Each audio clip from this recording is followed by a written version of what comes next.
RTD Live Talk, Detroit's #1 late night YouTube talk show. We are back at it for the last evening of the month of November. Excited to be back. It feels like it's been quite some time since we had a chance to connect and to chit chat back and forth a little bit. So looking forward to having a good live stream tonight and getting a chance to hear from you guys. Got a couple articles here that I want to share, some things that caught my attention on how looks like the Federal Reserve is trying to prolong the great reset or the great collapse or whatever it might be called once it occurs. So I want to share a couple of things here with you and then also check in with you guys to find out how everyone's weekend, Thanksgiving weekend was, and as well as find out whatever else is happening in your world, because there's a lot of things worth touching on. And of course, I rely upon you guys to bring the stories from your neck of the woods. So welcome this evening. All right, so let me check in via chat. Any new viewers, feel free to let me know where you're watching from. We'd love to acknowledge your presence via the chat. And then when I open up the phone lines, we'll love to hear from you directly. All right, let me check in via chat, and then we'll get into these articles, and we can touch on a variety of things, because November was historic, to say the least, in many fronts. We got Solo here. How you doing, my friend? Barlight Broker, S400. See a lot of back and forth there. What else we got here? Scroll down some. Let me see. Looks like, man, Florida Princess in the building. King D, we got... all right, Black Jake Crow, for not pronouncing that incorrectly. Hulk Hogan and Randy Savage says they would take down the Twin Towers and turn them to dust. Okay, sounds good. Low blood pressure in the building. King D. What else here? Got Jim Diggs. All right, fair amount of people here tuning in. Appreciate you guys for hanging out with me. All right, so how's everybody doing, man? How was your weekend? Did you eat too much, or anybody change their plans a little bit, or what? We got Daryl in the building. Crypto King. California, Middle California. Okay. Will Smith in the building. Okay. Operation Loot America. Okay. So let's dive right into it, man. And then also curious to hear whatever else stories that might be out there that's worth talking about tonight when it's time to talk over the phone lines. Janet Yellen, of course, how can you not talk about that? And that plays into one of the articles I want to share with you about how, who's better else to build back better than to begin further just legally counterfeiting and all types of things, ultimately diluting your purchasing power and destroying the national or our national currency. So everything seems to be right on point. Low blood pressure said, "What's up with with the bit scam?" Yeah, we could talk about that too. And so as of right now, it appears to be touching or have surpassed an all-time high, depending on what news source you use. But seems to be a lot of people are excited, low blood pressure. So yeah, a lot of people are going to use that those extra gains to get their weight up a little bit more, I'm assuming. All right, let's talk. Okay, so let me open up some stuff here, man. And so, of course, November, how can we forget? November was a month like no other, given the fact we had the presidential election, as well as all the stuff that followed from that. And then also, so one thing that stood out in this article I'm going to share with you guys right here, it happens to be about how the markets, despite all the real bad news out there, I mean, like as of right now, all news has been labeled bad or been labeled good when it comes to the pump in the equities markets and how we've surpassed all types of highs and all those financial products that are extremely disconnected from reality. So here's a interesting article here that I thought I would share. It says global stock market slide at the end of a record November, and how this month was categorized as being a vaccine-driven economic recovery. And so I thought that was funny there. And then also you look at the amount of funds that appeared. I can't say they were actually deposited, because a good portion of society outside of the traders or whatnot, those that are speculating on getting in and getting out, not too many people probably went to go ahead and buy some Tesla shares or some Amazon shares or any type of those leading indicating companies or whatnot. So of course the funds came from all types of quantitative easing and buyback programs and you name it. It's been funneled right back into the economy to make it look like that everything is doing well. But of course, we know the real story. And so here, just an idea as to how great November was. And from the world equities, it says November's record 12.6% leap added approximately 6.7 trillion or 155 million a minute to the value of the world equity. So globally, as central banks continue to create funny currency out of nowhere, governments continue to run up large deficits as well as just astronomical debts and all types of things. The central banks around the world created and pumped in 6.7 trillion, making it look like it gives the illusion of a lot of people prospering and feeling the net worth effect of their portfolios increasing for those that are still in that game. But yet, once again, as it says here, I'll zoom in so you guys can see it a little bit better. But it says a vaccine-driven economic recovery. So every month, no, not every month, but every Monday following the presidential election was a vaccine announcement. And so we had Pfizer the first week, Moderna the next week, and then I want to say the Oxford AstraZeneca came about probably was it last week as well. And of course, all those right there, stock market took off. And then of course the bad news comes back in and they continue to go up or whatever. So yeah, that's what's happening, man. And then here's something, of course, this plays right into the Janet Yellen becoming the new Treasury Secretary, first woman ever. And of course, what are your guys' thoughts about Biden, President-select, him appointing, which I really don't think is him actually, but yet it looks like I saw that his entire communications team are females and a good portion of other departments, whatever, is female. And so, do you think that, he is doing this or those that are overseeing his campaign are doing it for him? And then, of course, there's nothing wrong with that, of course, but it's just one of the things where this whole, this day and age we're in now, man, this, feminist movement and stuff like that. It's just, it's just unfortunate that that type of stuff there is being utilized by the mainstream media to show a diversified and more well-rounded political staff.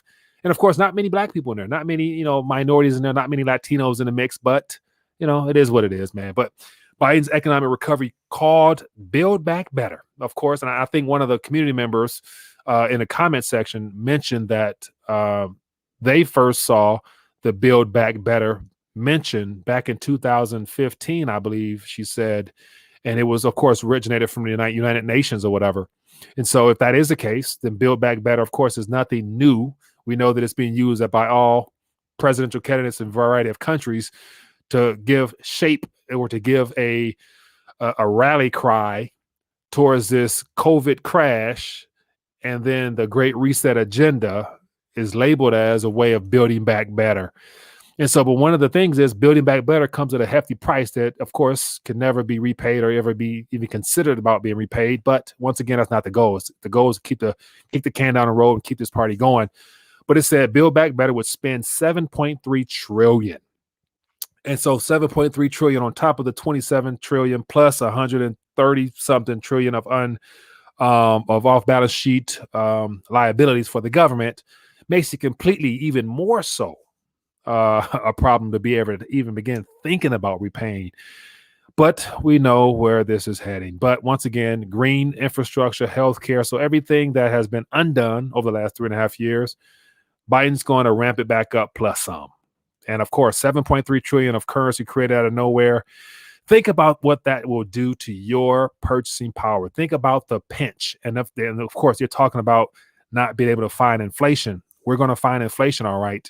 And of course, for those that realize what inflation really looks like when it comes to your actual consumer goods and items, everyone's already experiencing it in some form already. So we will see. But what will this do? If all this plays out according to their plan, as I mentioned before, President Biden will be the last president under the Federal Reserve note standard, because I believe that the Treasury Fed combination and all that stuff that they've been working to accomplish will be done between now and the next time we look to have a presidential election. But my personal opinion is that within this next 3.5 years, depending on how the House and Senate stuff shakes out, they're going to try to reorchestrate the entire political system. So we may not have a chance to have an election in 2024, but it's still early. So cross your fingers and, pray that the Lord is able to intervene. Okay, so moving right along. Of course, I can dive deeper into all this, but I'm going to give you on the surface and get to the primary stories here.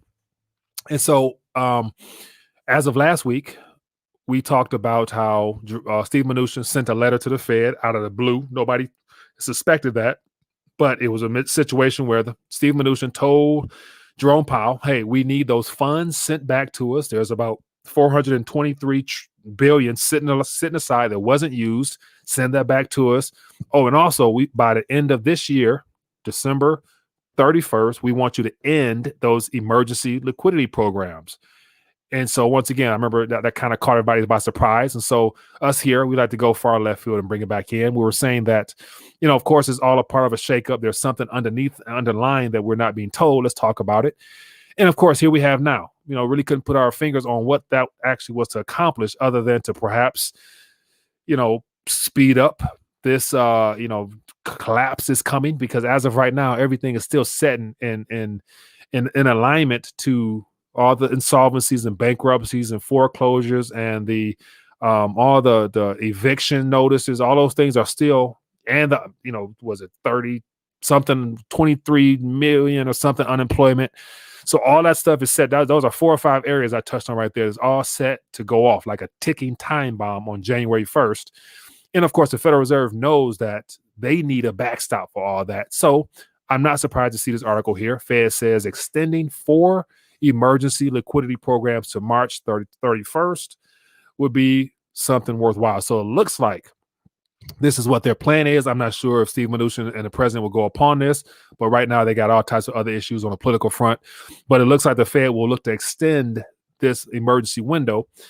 And what will this emergency window do? It would allow them to basically provide the commercial paper liquidity facility, primary dealer credit facility, the money market, all those, retirement accounts and whatnot, and all the financial investing funds, as well as the paycheck protection program, which is not even being utilized because it's already been drained. And we have I saw some about 80 million businesses, or 80,000, some large number of businesses, as well as restaurants and everything else, are closed and will never open again, unfortunately.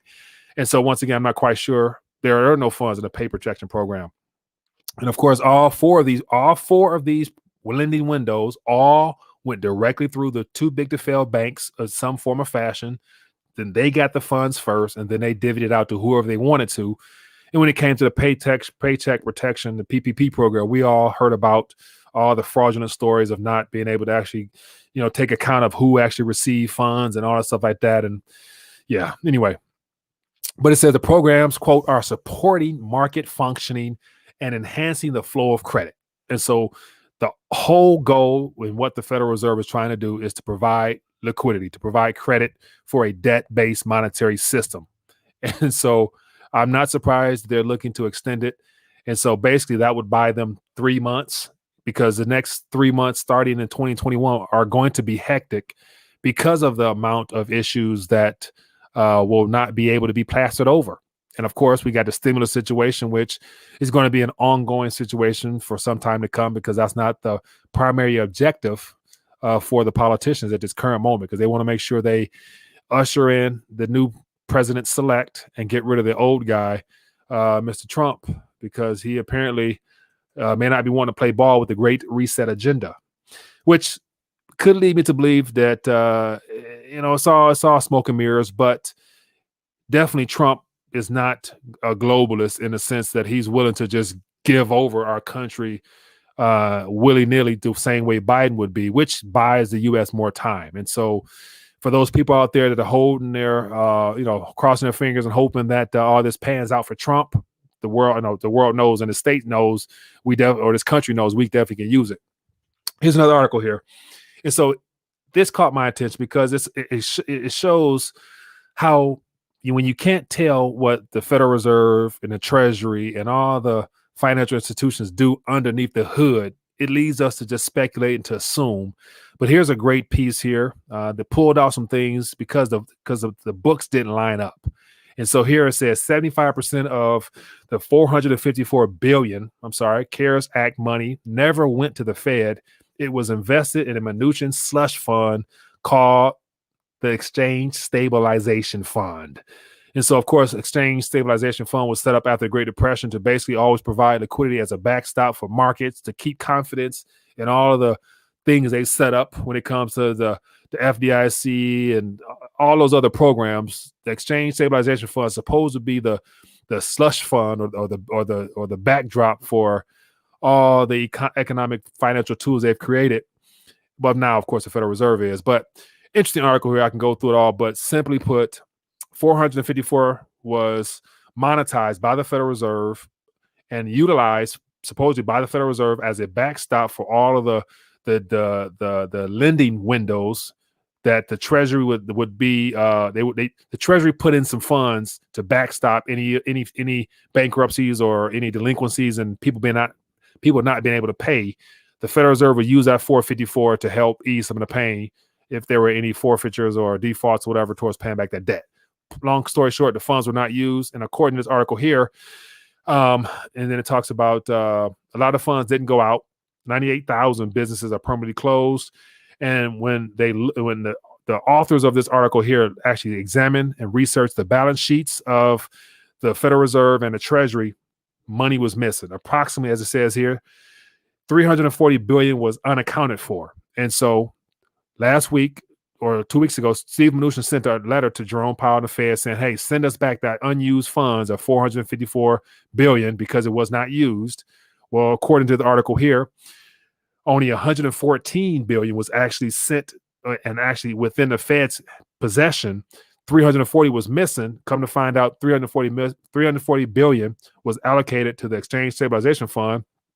And according to how they tabulated how it was spent thus far, it looks like the Exchange Stabilization Fund and Steve Mnuchin and our government was basically backstopping and supporting other governments and their currencies. So we got 7.5 was given to the EU, 5 billion was to euro-denominated securities, 8.4 billion given to Japanese to buy Japanese yen, 375 billion was yen-denominated securities, 11 billion was to, as it says here, apparently the Treasury has been buying its own debt. So that, according to here, the United States government issued its own debt, the Fed monetized it, and then according to here, the United States government took that 11 billion for themselves, basically monetizing their own debt. So what this shows to me is that not only is the Fed quantitative easing, Federal Reserve is doing all types of fraudulent activity. We got a Treasury now in on the game as well because we can't see all these funds. And of course, according to the information here, the boys up to no good. All right, last article here, and I'll stop ranting. And so I had Lynette Zhang on the show. Was it 2 weeks ago, give or take? And of course, she does a great job covering the Libor situation. And so, according to her research, as well as what she shared with us on the show, is that already they've been attempting to try to remove the Libor system, which was set to end at the beginning of 2021. But yet, because it's on such short notice, all the different regions of countries and banks have not been able to actually get in sync with the transfer of the interbank bank rates to where it would suffice for the SOFR rate here in the United States of America, which would be the benchmark that will be used, the new benchmark that will be used. According to her, $80 trillion was transacted with, shifting it over to the SOFR rate, and it did not go as smooth as they planned on it. And so the concern was, how do you do it with 1 quadrillion starting in January 2021? And so it looks like they're not even going to take the risk of trying to squeeze in hundreds of trillions of dollars into this new benchmark mechanism. And so they're going to do what? Kick the can down the road, buying them more time, saving them the defaults and all the bad issues that they would face with the whole Libor / rollover to SOFR.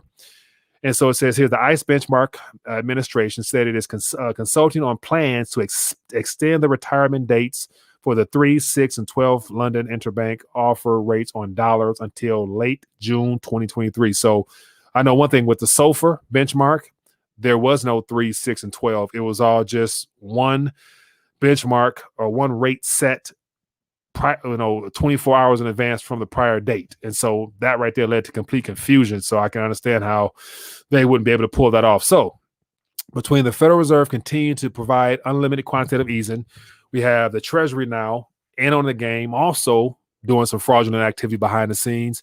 And it looks like the Libor situation is kicked down the road. The goal is to provide and to prolong this thing a lot longer and to provide them more cushion for what's probably coming in Q1 of next year. So there we have it, people. Some articles I want to share with you on how the fraud still continues and the bankers are still trying to narrate and control the collapse or the transition.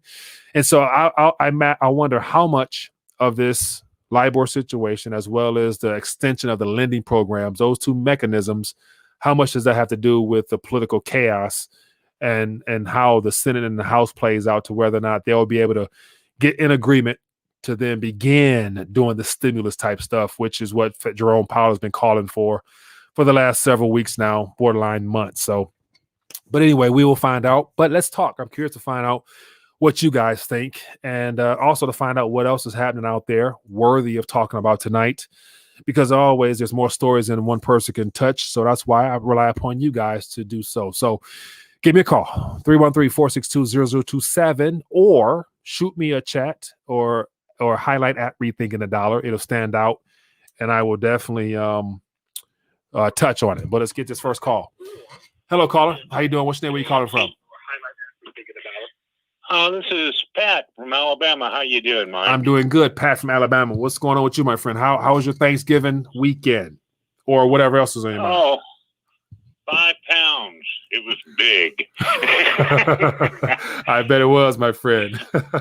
What else is happening in your neck of the woods? We kind of broke all the rules about family. Uh-huh. Even brought in the auxiliary family.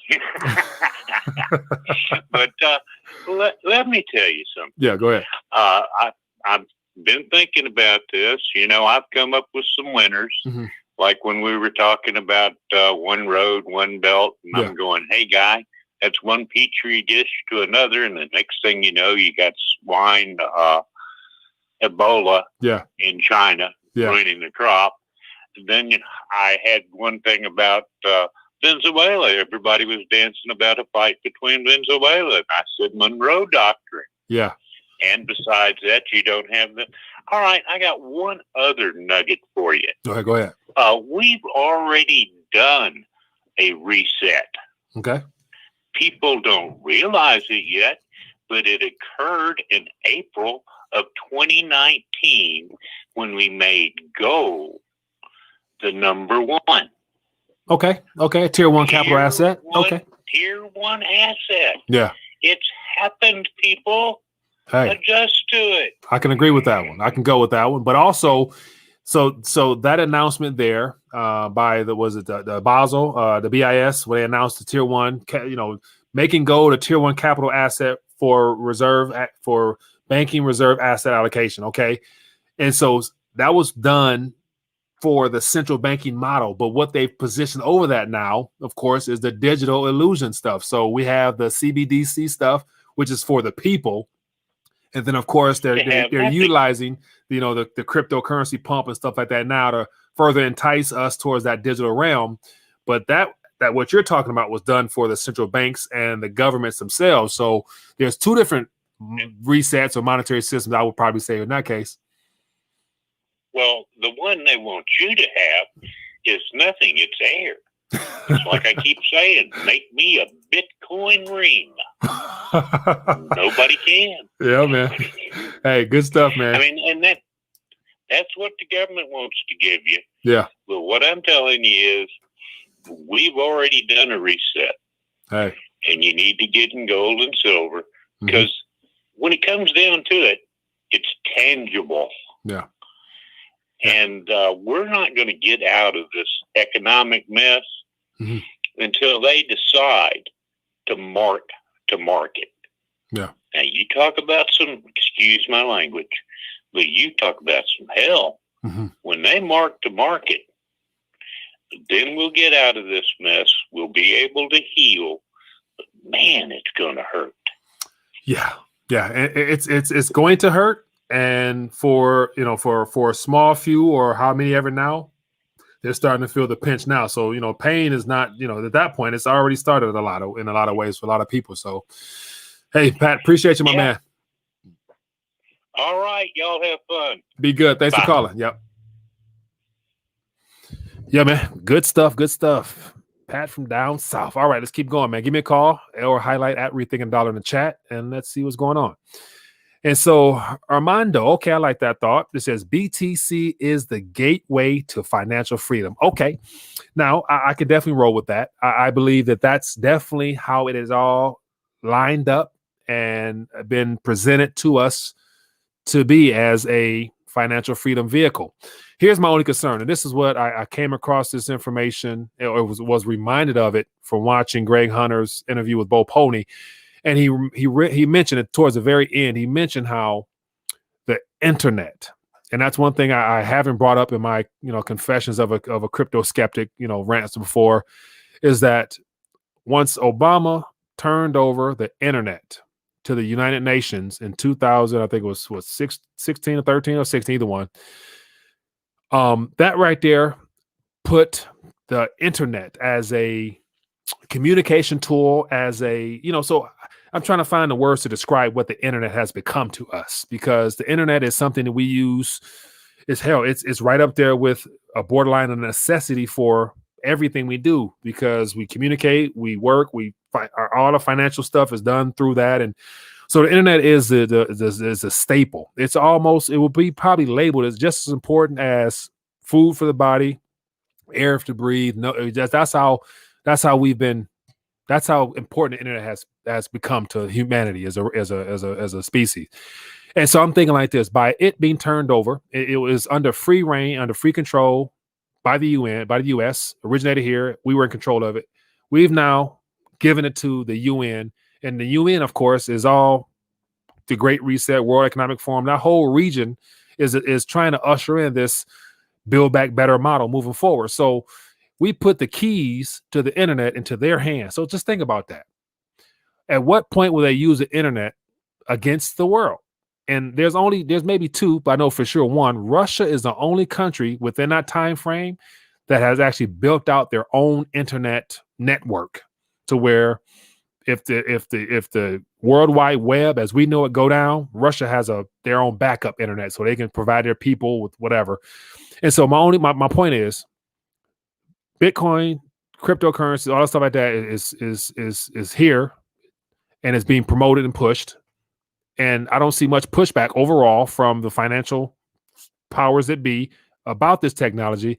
But I believe, and I'm going to talk about this tomorrow night when I got my crypto boys on, about how we've been ushered into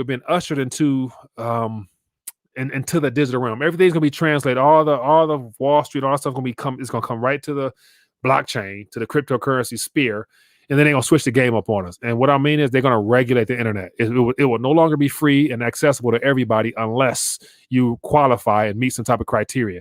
Because you think about it, right now we have your local internet provider through your telecommunications company and your cell phone provider. Those are the two ways we get the internet. Imagine if the game changes, if somehow they legally do something where you have to now have a login key, or you're restricted to actually be able to log into the internet. You can't use it freely anymore. Right now, the internet is free. If that freedom is taken away from us, we have to log in, and it's not a loose and wild west type of internet where they track everything even more so, and they will not allow you to be able to operate with outside of their financial gateways the way that we are able to do now. So that's something I'm concerned about. So once again, I think there will be regulations on the internet. It will not be used freely, and they will definitely try to crack down on how it's used, because in order to use that version of the web, it's going to be basically a surveillance web, to where you won't be able to do much of the freedom type things you do now, I believe. Hello, caller. Which name are you calling from? Yeah, Mike, Steve, FEMA Region 9. Steve, how you doing, my friend? Hey, I'm glad you're having those crypto guys on there tomorrow. Given I was thinking about venturing off into that that area. Yeah. But like I said, I don't know that much about it, so I'm glad they're going to be on there. Yeah. Hey, but when they're on there tomorrow, though, can you ask them about that China situation where China went in and confiscated $4.2 billion? Yeah. From the citizens, crypto-wise. Yeah, I can definitely do that. No problem. Yeah, that, and then I guess there's another one too that I just saw the other day. I dropped it in your email today. Okay. About they're talking about the IRS going after people's personal digital wallets. Okay. Yeah. Yeah. Like I said, the video's on your email, but I just want you to ask them about that and go from there. Yeah, I will do so. For me, I will do so, man. Because those are the type of questions and subjects that it's good to have, as opposed to all those happy-go-lucky, buy Bitcoin and live free forever type, all that mumbo jumbo. So I want to have the tough talk. So I definitely will be bringing it to the fellas. So I appreciate that. Excellent, appreciate it. And that's about it for me. All right, man. And enjoy. Appreciate you. Take care. Yeah, man. Good stuff. Good stuff. Good stuff. Let's talk. Give me a call and let's talk. Curious to hear what else is going on. So, all right. So, looks like, for my people, I should have asked Steve, but for my people out in California, it looks like I saw some more restrictions and crackdown. So, what is it? The possibility of another lockdown or some other things happening out there in California, man, that it looks like, your governor, man, is out there tripping for real. I thought I had it bad here.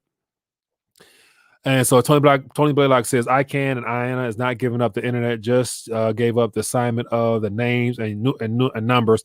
Okay, but once again, Tone, that could be 100% correct, but wouldn't it, how would you really put the icing on a cake in a great reset / one world, approach toward things? You would want everything to flow by your own rules on what has been the only way they can kind of connect the world together in one single medium, with the CBDCs and all the apps and all the interconnectedness to the cloud, to the web, would be through the internet. And so I can see them actually looking to change the game as to how it's regulated or not regulated yet. And so they will ultimately want ultimate control. So whatever position they have now, I'd imagine they want to ramp that up even more, to where that right there could also, add some wrinkles towards people being able to roam freely over the internet. Because of course we know now it's heavily surveillance now, with your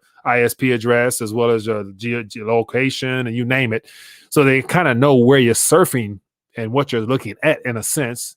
And of course you got people who use VPNs. So you got all the people out there technical that try to, cover up everything and hide everything. But it's one of those things where I'd imagine when it comes time to, when the CBDCs are ready to be fully rolled out and they want everybody to be on it and nothing else, then I can see them trying to change the game by utilizing the web for that purpose. And so Always Ready says 4.2 billion was from a Ponzi scheme. The one coin, I'm dying out of these crypto streets. Yeah, and so even with that, so one of the things that I was curious about, so of course you can never really trust what comes out of China from a media standpoint, just because we don't really know. And of course they are trying to be hush with theirs. But was that 4.2 billion Ponzi scheme news given to the world to say, hey, try to create some type of, market correction type response to where the, prices would drop so people can start buying in or who knows what. But once again, my main concern on China is the fact that they have over 60% of the hash rate power, because they have all the heavy miners over there.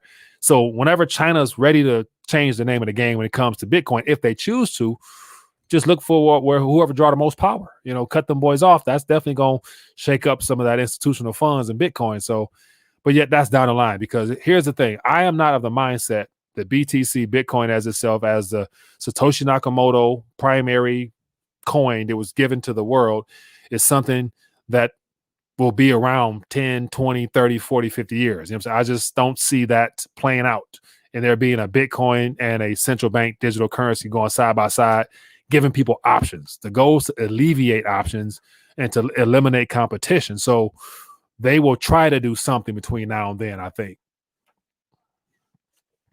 Anyway, I'm ranting. Give me a call. Let's talk. What else? Anybody says crypto is freedom. Buy, but they will take down their their end game. So hedge with metals, of course. Get your metals. Get your. And so once again, this whole show is based around the idea of understanding the historical aspects of what a dollar is, and of course, it's a fine measurement of weight. And of course, if you got your weight up, once you got your weight up, and you are relatively comfortable with where you at. What you do beyond that point, of course, is of course all up to you, already. But I'm a firm believer in dipping, dabbing in technologies, just because the technology is not going nowhere. But I wouldn't hang my hat on it actually becoming something that will be, that will actually take over our entire monetary system. Like the idea of, so a lot of people say that BTC will become a part of the SDR, and they're going to look to, governments are going to start buying it in a way of trying to use it as a hedge against other governments. So I can see second, third world, Far East governments buying BTC because it puts them in a good position. But here in the U.S., the Federal Reserve, hell, we have the world reserve currency for now, and the world still needs dollars. So I don't really see them looking to get in the game directly. But who knows? Rolf, I like the fact you called a number off. 317 and 4/16 grains, or 4/16 grains of standard silver. I like that. The definition of a dollar. All right, let's keep talking. California owns the world. Okay, Tom. It says join the 10th year fear. Border is prepper gear or your life. China cut off BTC miners' power today. Yeah, so I did see that. Actually, I share that as a subject matter to talk about with the guys tomorrow. Just out of, let me pull this up here.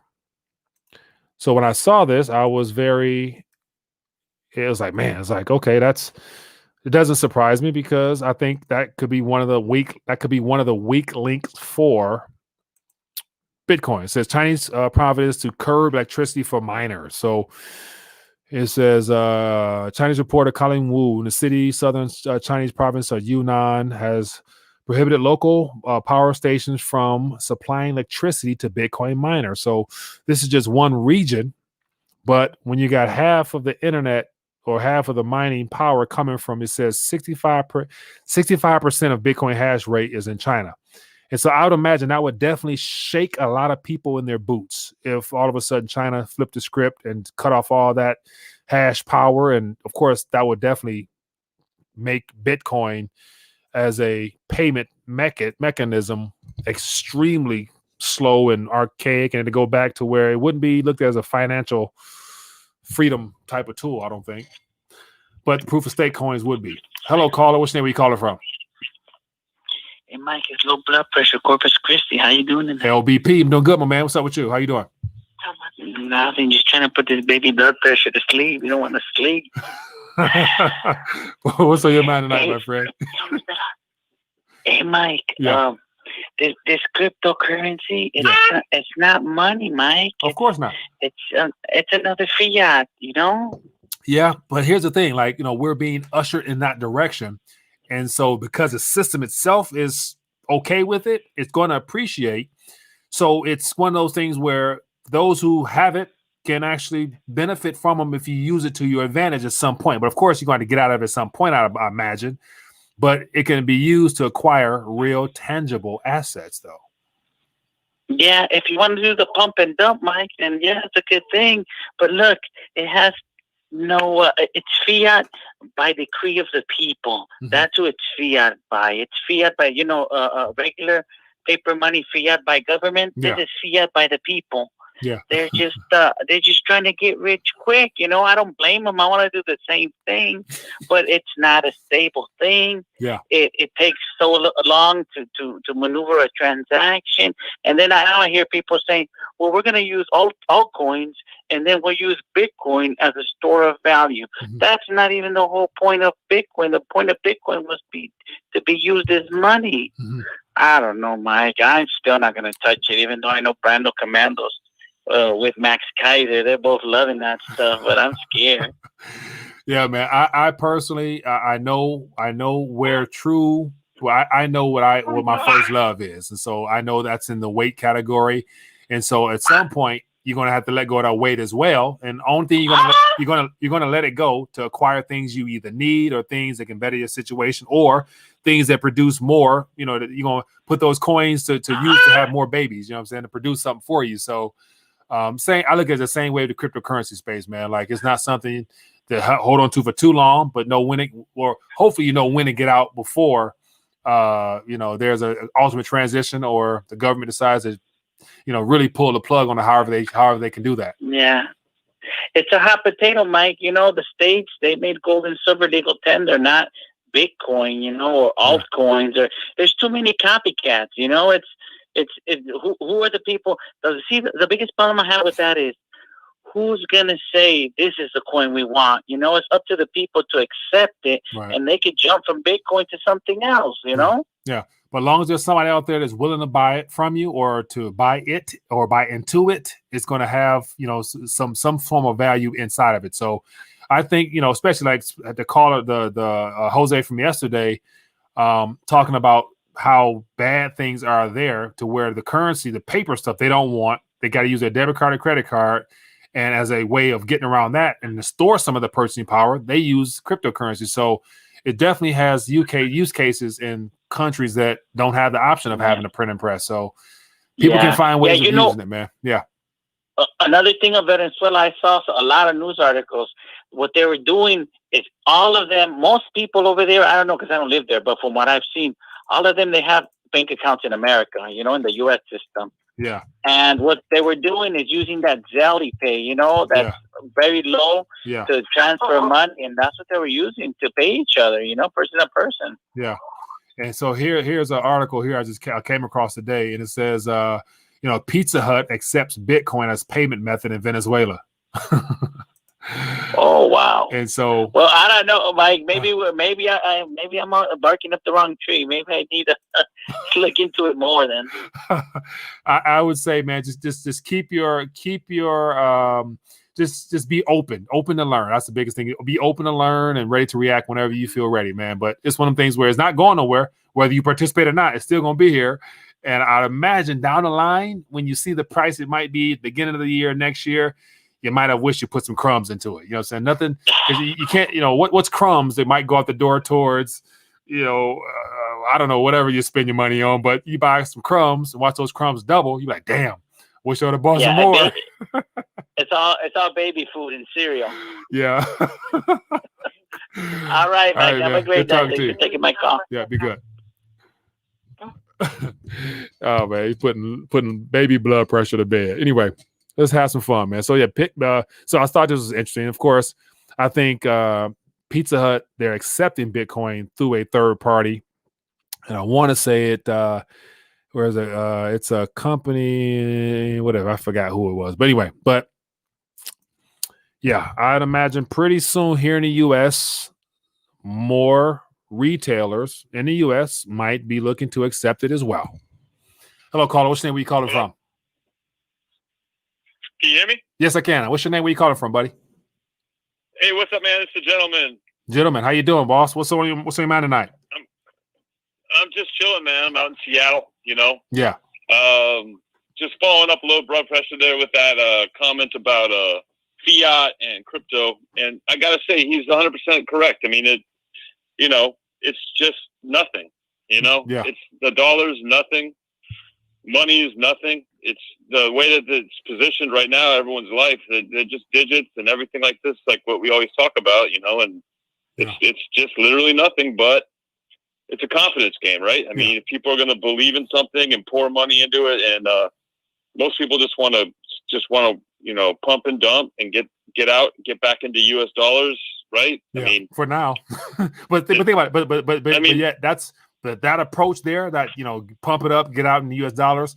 That's a United States centered approach because we have the world reserve currency. But if you're in Turkey or Zimbabwe or Venezuela, or you're not you're not getting in, getting out, trying to get back into your own currency. You're trying to stay in that and try to get you some dollars or something like that because your currency is crap. So as long as we got the reserve currency, I can see how people can do that. Yeah. Yeah, no, I mean, that's the trick. I mean, I'm watching this latest bubble up. I got I'm looking at XRP, and I see people like Bix Weir and a couple other people say, yeah, you can get rich off of XRP, but why would you do it? Because it's evil, and it's, it's the banker of this, or, it's not decentralized that, or whatever. Yeah. But who gives a shit? I mean, ultimately, we're not really in a position to control the system. We just got to figure out how to maneuver through it, right? Yeah. Yeah, very true, man. And it all boils down to you being able to preserve some of your own energy, and then being able to go out in time down the line and acquire what you want or what you need at that moment. Whatever it takes for you to do that, whether it's weight, whether it's some type of digital unit of distraction, or whatever it is, as long as you can go somewhere or be able to exchange with somebody, that's ultimately what it's about. It's about resources. It's about you being able to get what you need when you need it, and being able to preserve what you have worked for already in something that somebody else is willing to accept. And so, like, that's ultimately what it boils down to. Yeah, and just like, the idea of like opening up a brokerage account and trading in and out of ETFs and whatever else you want to do, calls and puts and all these things. Mm-hmm. I mean, you got to have a lot of money to actually see benefits from these things, right? I mean, you got to be able to move 20K, 40K, 100K in and out of different trades at during different cycles to actually pull profits, and it always goes back to US dollars or whatever it is you do. Even if it's Forex, you're going to want to move in and out of that via the strongest unit. I mean, so that's why cryptos are so important, because people are seeing a way around having to really be in there. I mean, it's just and having to go, and having to go ultimately through so many intermediaries. Like, you can go from, once you get to, for a stable coin, for example, you get a stable coin, you can go in and out of decentralized exchanges all you want and never have to put it back into the hands of any other institution, unless you're trying to turn it back into dollars. But a lot of people aren't really, not majority of people are doing that. And then they got so many products now, you can use it, or you can put it in your credit or a debit card, prepaid card. So they're building out a whole infrastructure for it. So it's one of the things where it's going to improve, it's going to grow, and some people are in it, some people are not. So it's, boils down to what you believe and what you want to be involved with. So, but hey, I appreciate the call, all right, man. All right, thank you. Yep, be good. Yeah, man, good stuff. Good chit chat. Appreciate that. And it's always good to hear everybody's thoughts. And once again, I'm not pumping it or pushing it or whatever. Do what works best for you. Me personally, I stay open-minded and able to, adapt with the times, but also realize the origin of things. I mean, that's the weight side of things. All right. So, Natural Mama, how you doing? It says, Mike, we need you to let us know what channel on a trans radio we can connect when the great blackout happens. Good point. Okay. So that is a great, I remember mentioning that a while ago. I have to learn how to play with mine. I other than just having it for a backup emergency situation. I cut it on a couple of times. I don't know what to do with it. So I will play around with that. Or if we have anybody out there that's good with, transition radios or whatever, I'm not sure. I got it mine right here. So if anybody out there know how to connect and operate those things, feel free to reach out to me and show me how to get it done. And we can, get it done sooner. So, but Natural Mom, I appreciate you bringing it to my attention. We definitely can do that. Hello, caller. What's your name? Where you calling from? Mike, Tony from Oakland. TB, how you doing, my friend? I'm doing good. Aaron T has a radio just like yours. So if you want to get on her with, it's the real Aaron. The real Aaron. I don't know if you're familiar with her or not. She's got one just like you, and she said hers. It took her a while, but I think she's got it worked out. Okay. The real Aaron. But I'm calling to tell you there will not be a crash. Okay. The government's got you under control. Yeah. They've got this thing locked up, man. Yeah. I mean, from ever since they went off the gold standard, they went on a credit standard. Yeah. And they have been using their credit all across the world, and there is nobody to compete with them. Yeah. Yeah. So we go the way of the dollar, and until there's somebody within competition range of us, and then we'll start looking at other things, or the dollar gets devalued to next to nothing. I mean, that's the way it's heading. But everybody else is -0, so we're the cleanest shirt in the dirty laundry. Yeah. Now the question would be, between now and the time people realize, the real side effects of inflation, i.e., them not being able to afford their normal, and daily activities and whatnot. That time frame, do you think it's going to continue to ease on us like it has been? Because, of course, grocery stores are up, all that stuff like that. But yet there's some other items that are not really moving in price, to where there's going to be all of a sudden there'll be no groceries because people have realized name of the game. They went and bought everything, or what? Because I'm of the mindset that pretty sooner or later, people are going to catch on and start buying a little bit more outside of this whole COVID scare stuff. People are going to start buying more, to where they're going to raise prices eventually to try to deter people from doing that. It's my personal opinion. Now, I do one thing and say another, evidently. But my personal opinion, I don't think that it'll ever get that. There'll never be inflation, because if it's inflation, then it's done. Yeah. So they have to control that inflation. They've already got the lower end of the yield curve pinned down. Yeah. It's just a matter of playing massaging the upper end, and everybody else is a negative. So know how much I need to massage? Nothing. I'm good. Yeah. But think about this: those numbers that we're using to calculate inflation are wrong as far as what Main Street actually spends in proportion to what they earn or whatever. So the whole idea of them using those bootleg numbers of 1.2 or whatever it is not the real deal. So, people don't catch on to that, unfortunately. People don't know it's the currency itself. Everybody else is a negative. Everybody else is a negative. Are those numbers true? No, of course not. So those numbers are correct, yes. But yet also, but our numbers are wrong. Huh? But our numbers are wrong. No, everybody's trending down. Inflation is real for everybody that actually buy and save in their national currencies, but yet majority of the population don't realize the reason for the source behind it. So at some point, if they catch on, then that can accelerate the game, I think, a lot faster. If I can keep your numbers where they're at, you can keep telling me. All right right now? You can keep. If you can there's keep a little squeeze going on. I understand that, but you doing all right now? Not bad. Okay, so that's where we're at. And the next move would be, okay, everybody needs dollars, so you coming to me. Yeah. And I'm gonna send you out dollars. I'm gonna send you out enough dollars, and I'm gonna lower my standards a little bit more. And next thing you know, we're at 90, 89. Yeah. We can do this all day. So, do you ever see the dollar index dropping down to something like where it's never been? Oh, I could see it dropping down in the 70s. Yeah. But what's the rest of the world's going to look like? Because they're going to need the dollars. Yeah. They're going to be -5. Yeah. Where I'm sitting at 0 on my long end.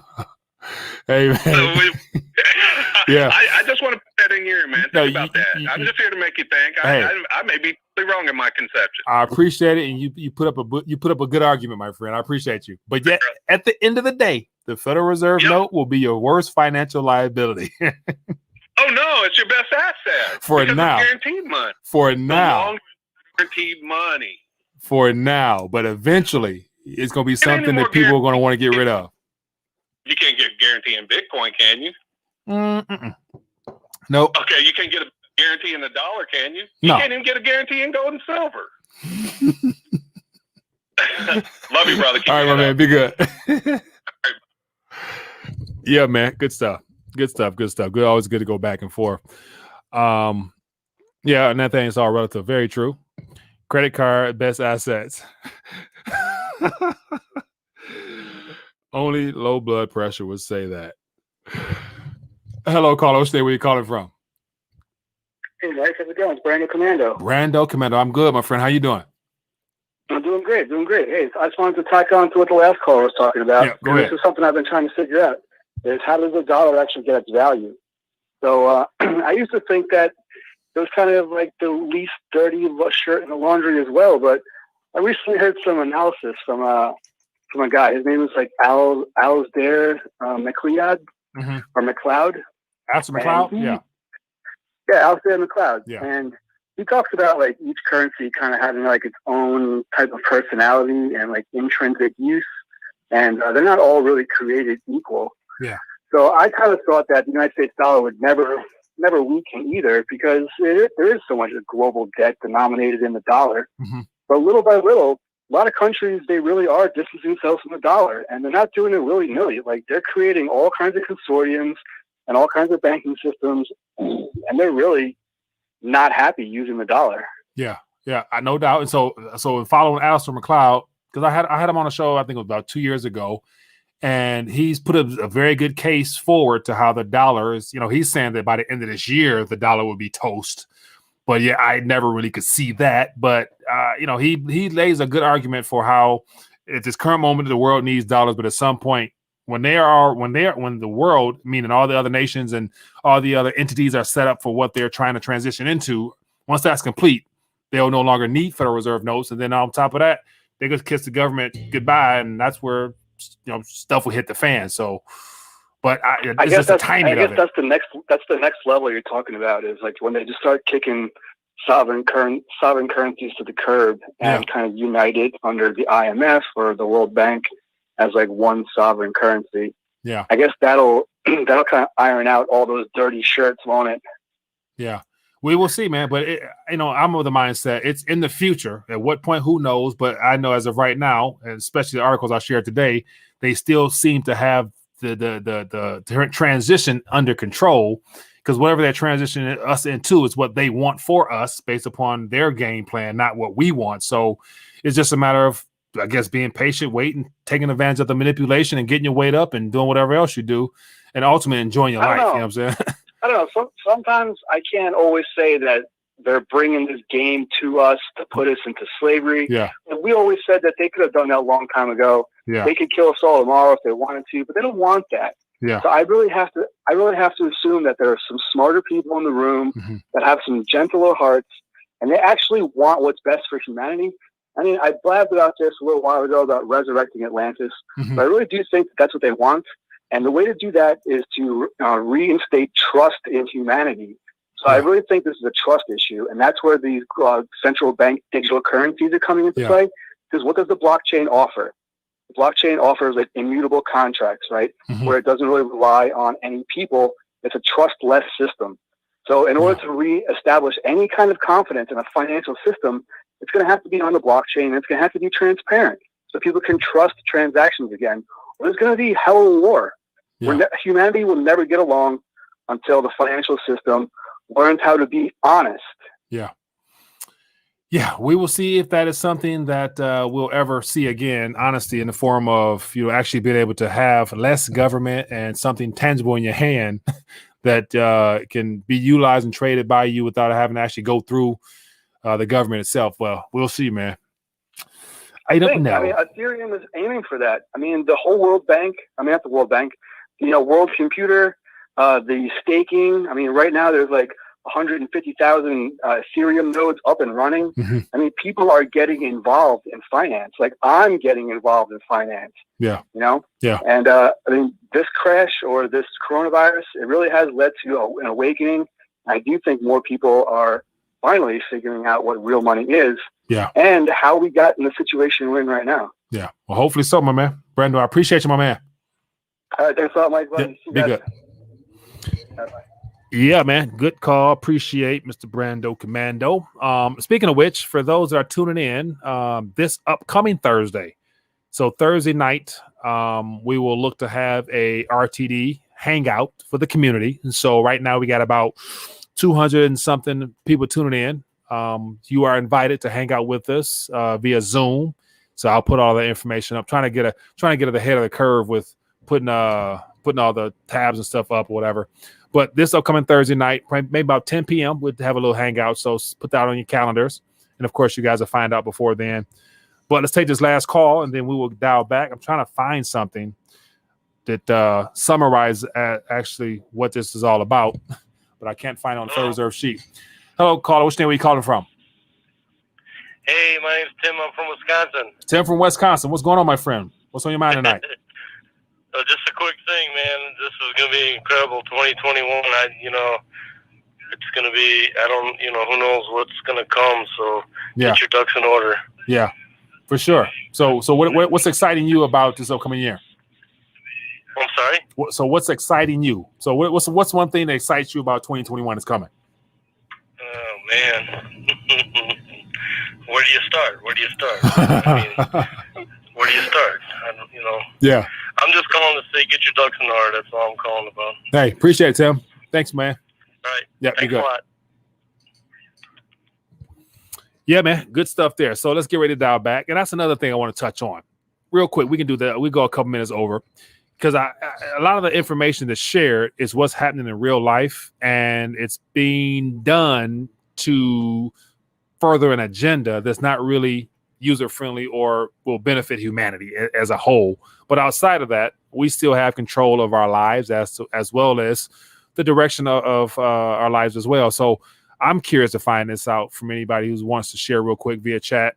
What are some things you are currently excited about outside of, Bitcoin going up, okay, or whatever, outside of the typical talk? What are some other things you guys are excited about? I'm curious to find out, just because I myself, getting a chance to have Thanksgiving and just, share what I was grateful for, what I'm thankful for. I'm curious to find out what else is out there, some things that I might be blessed with or might not be blessed with that I need to educate myself on or whatever. So feel free in the chat, man, to let us know real quick what you guys are excited about currently or coming up in the near future. And also low budget. I appreciate that love offering to the channel, my friend. I appreciate you. Thank you. And so I think you're definitely in New Zealand. What's going on in New Zealand, man? So Jonah says, I'm grateful for health. Okay, I'm excited on number 7, hopefully soon. Oh, low blood pressure, go off for number 7. I hear you, man. I'm excited to see who the president is. Okay, that's good. That's real. King D says, get out of debt, some land, finally seeing a doctor. Okay. Futures are green bigly. Okay. What else we got here? Anybody else want to share? Excited for tomorrow. Okay, that's real. Says, get land. Who's got his digits? Who's going to be the president, Mike? Ah, man. That's one thing I'm curious as hell to find out my damn self, because I do know for a fact that this was the most corrupt, fraudulent / I can't even describe how just how bootleg of a presidential election this past 2020 was. And the mainstream media has ran with it. Everybody, big tech, everybody's saying Biden, he has his own team going. And so he's already ready. Nobody who are supporters of Biden are questioning it, but yet we're still a good portion of the population that's holding on and believing that it's going to turn out for Trump's favor. Now we'll see if all this "Make America Great" stuff would actually come to fruition. And I'm still trying to figure out. Like last week, I shared an article saying that the Department of Justice brought back. They brought back, firing squad. They're going to start hanging people. I'm thinking, like, what the hell is all that for? Like, let me find this real quick. Because when I saw this, I'm thinking, like, what the hell would you need to do all that for?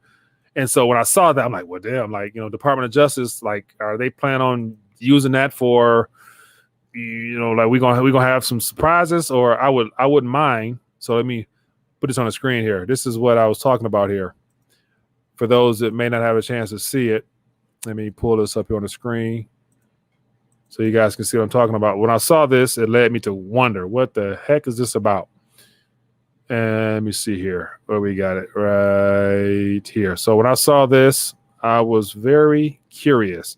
It says U.S. Justice Department amends federal execution rules to allow death by hanging, electric chair, gas chamber, and firing squad. And this was from RT, so I take it as being a a real media source. I'm not sure, but here's the thing: if I didn't see it on RT, I'm pretty sure I didn't see it on Fox, CNN, or CNBC, and none of the other places. So here's the question: what in the world is this for? So who knows? But I'm of the mindset that I never believe we can actually see justice or any type of real, criminals being brought to the light, i.e. Hillary Clinton and all those individuals that are lifelong politicians that have destroyed our entire country as a part of their agenda. So here's one of the things that's different. Like, this is probably cruel, but I think it has set the tone for the amount of corruption and crime that will be no longer permitted if we were to get back to actually not making any individual or entity above the law. So you have a national televised execution of somebody of importance, and you prove beyond a shadow of a doubt their guilt in having destroyed humanity and done all types of crazy stuff. I think that I'd probably put a couple people straight. Like, you got a couple of bankers being hung. That's, it could be inhumane. Forgive me. I'm not wishing this on nobody. But if they're guilty of a crime, knowing that according to the Coinage Act of 1792, the increase of the monetary supply was, the party that was done that was guilty of treason, by death. So I'm thinking, like, we got back to some stuff like that, that's still on the books. Like, like Jerome Powell, you have a, execution for, so you see what I'm saying? So I think I would think that, I would think, hell, America could be great again type of thing in that case, but it works on both hands. So anyway, man, we will see, but I think about hanging bankers every day. I don't think about, that's the thing, like, despite all the wrong and the evil that's done by all these people out here that's trying to further their agenda towards this one world, whatever, I still don't hold it against them directly. I just know that they're under the influence of, demonic forces, and, they're obviously not trying to bring forth the kingdom of God. They're trying to bring forth the enemy, Satan himself. So I know that they're under influence of demonic influence. So I just literally try to walk in love and forgive them, man, because they know not what they do, or maybe they do, but that's between them and their creator. So what else? Anyway, man, enough ranting. It's been great hanging out, everybody. Hope you guys have enjoyed hanging out and having a chance to chit chat in the chat. And for those that called in, it's always good to hear your voice. Looking forward to getting more of the community involved. So join us this Thursday at 10 p.m. for the RTD community hangout via Zoom. It's a face-to-face hangout, talk trash, have fun, and just encourage one another, as well as go back and forth, whatever. So as always, for those that are new to the community, all the resources you need below, all the videos I've done before, all the educational tools, you can find it here. And also want to make sure I make you guys aware, for those that are interested, the RTD Get Your Weight Up coin is still available. Information beneath this video as well, collector series. And so I think these are some great pieces of art that will definitely hold their value in the long run. But anyway, that's just me. If you want to be a blessing to the channel outside of a thumb, feel free to support via Patreon. Your help is always appreciated. Be blessed, be safe, and I will see you guys tomorrow for the hangout with Brandon Kelly, Crypto Blood, and Alan Henna to talk a little bit of crypto as well as everything else. So all my crypto lovers, come back, hang out in the chat with us, and ask your questions to those guys that focus primarily on crypto. So for those who want the education and information, it'll be there tomorrow. So be blessed, be safe, and enough ranting for me. Peace. Hey there, sorry for this interruption, but I wanted to bring something to your attention. If you've been enjoying this live stream, why don't you partner with me and be a support to the channel via Patreon membership for just a minimum of $5 a month. All you have to do is scroll down beneath this video here, click the Patreon link, then consider donating as little as $5 a month toward the channel. A little bit of crumbs can go a long way, and I appreciate your support. Now, let's get back to this live stream.